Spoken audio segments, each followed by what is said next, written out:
हर एक घर के किचन में एक चीज़ रोज़ यूज़ होती है, वो है रिफाइंड ऑयल। लेकिन क्या आप ये जानते हो कि ये ऑयल आपके लिए एक स्लो पॉइजन है?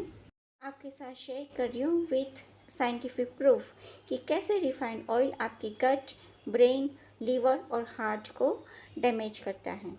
तो चलिए शुरुआत करते हैं, आखिर रिफाइंड ऑयल बनता कैसे है। रिफाइंड ऑयल बनाने का प्रोसेस ही इसके टॉक्सिन को क्रिएट करता है। सबसे पहले सीड्स, सोयाबीन, सनफ्लावर या कॉटन सीड या तो फिर कोई भी सीड, इसको हाई हीट और केमिकल सॉल्वेंट हेक्सान से एक्सट्रैक्ट किया जाता है। फिर ऑयल को ब्लीच और डिओडराइज्ड किया जाता है ताकि इसका रंग और स्मेल ठीक लगे। ये हाई हीट और केमिकल ट्रीटमेंट से इसके जो नेचुरल एंटीऑक्सीडेंट्स है, न्यूट्रिएंट्स है या तो विटामिन ई है, वो डिस्ट्रॉय हो जाते हैं। मतलब जिस ऑयल को आप समझते हो कि हेल्दी है, वो एक्चुअली में एक न्यूट्रिएंट डेट और केमिकली अल्टर्ड प्रोडक्ट है। नंबर 2, ओमेगा 6 ओवरलोड यानी कि इन्फ्लेमेशन की फैक्ट्री। रिफाइंड ऑयल्स में ओमेगा 6 फैटी एसिड्स कुछ ज़्यादा ही होते हैं, जैसे कि लाइनोलिक एसिड।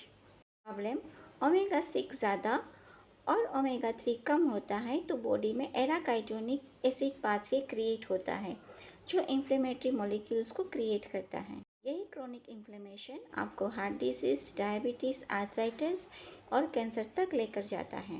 हार्वर्ड की स्टडीज ने दिखाया है कि high omega 6 intake directly link करता है क्रोनिक इन्फ्लेमेशन के साथ। Number 3, high heat processing.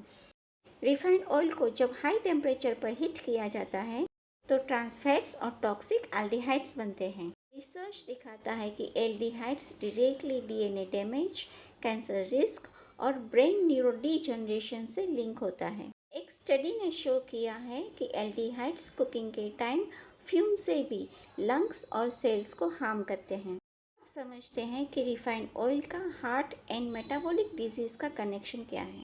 जब रिफाइंड ऑयल्स आपकी रोज़ की डाइट का पार्ट बनते हैं तो आपके लिपिड प्रोफाइल को बिगाड़ता है, बैड कोलेस्ट्रॉल को बढ़ाता है और गुड कोलेस्ट्रॉल को कम करता है, इंसुलिन रेजिस्टेंस क्रिएट करते हैं। American journal of clinical nutrition में पब्लिश हुआ है कि सीड्स ऑयल और ट्रांस फैट्स का ज़्यादा यूज़ कार्डियोवास्कुलर डेथ से डायरेक्टली लिंक है। उसके बाद है गट और लीवर डैमेज। रिफाइंड ऑयल के ऑक्सीडाइज बाई प्रोडक्ट्स आपके गट माइक्रोबियोम को डिस्टर्ब करते हैं। ये बैड बैक्टीरिया को प्रमोट करते हैं और लीकी गट को ट्रिगर करते हैं। लीवर के लिए भी ये एक्स्ट्रा टॉक्सिन्स लोड क्रिएट करते हैं, जो लॉन्ग टर्म में फैटी लीवर और लीवर इन्फ्लेमेशन में कन्वर्ट हो जाता है। इसके बाद brain health and ageing. Omega 6 and trans fats brain में ऑक्सीडेटिव स्ट्रेस और इन्फ्लेमेशन को बढ़ाते हैं। ये मेमोरी लॉस, ब्रेन फॉग और अल्जाइमर के रिस्क को बढ़ाते हैं। मतलब refined oil is equal to fast ageing for your brain. Symptoms जो आप फील कर सकते हो: रोज, ब्लोटिंग, एसिडिटी और sluggish digestion, unexplained weight gain और stubborn belly fat, joint pain या chronic inflammation, skin dullness, early wrinkles या तो फिर एक्ने, ब्रेन फॉग और फटीग। अगर ये साइंस रिपीट हो रहे हैं तो फिर रिफाइंड ऑयल एक कल्प्रिट हो सकता है। तो चलिए जानते हैं इसके सॉल्यूशंस क्या है। रिफाइंड ऑयल को छोड़ना मुश्किल लगता है पर यह पॉसिबल है। घर में कोल्ड प्रेस ऑयल को लाइए, जिसके अंदर सीसम, कोकोनट, मस्टर्ड, ऑलिव ऑयल या तो फिर ग्राउंडनट ऑयल शामिल है। डीप फ्राई को अवॉइड कीजिए क्योंकि रिपीटेडली हीटेड ऑयल भी टॉक्सिन्स को क्रिएट करता है। बैलेंस डाइट में ओमेगा 3 सोर्सेज को ऐड करो, जैसे कि शिया सीड्स, फ्लेक्स सीड्स या तो फिर वॉलनट्स।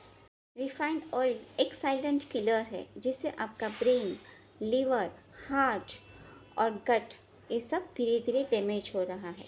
आज ही एक डिसीजन लो, रिफाइंड ऑयल को अवॉइड करो और नेचुरल कोल्ड प्रेस ऑयल को एक्सेप्ट करो। तो आज की इन्फॉर्मेटिव वीडियो आपको कैसी लगी कमेंट में ज़रूर बताइएगा। नए हैं तो मेरे चैनल को सब्सक्राइब कीजिएगा और नीचे लिंक में मैं अपनी व्हाट्सएप ग्रुप का लिंक शेयर कर रही हूँ, इसे ज्वाइन कीजिएगा। यहाँ पर मैं रोज़ नई नई इन्फॉर्मेटिव वीडियोज़ को पोस्ट करती हूँ। Thank you so much.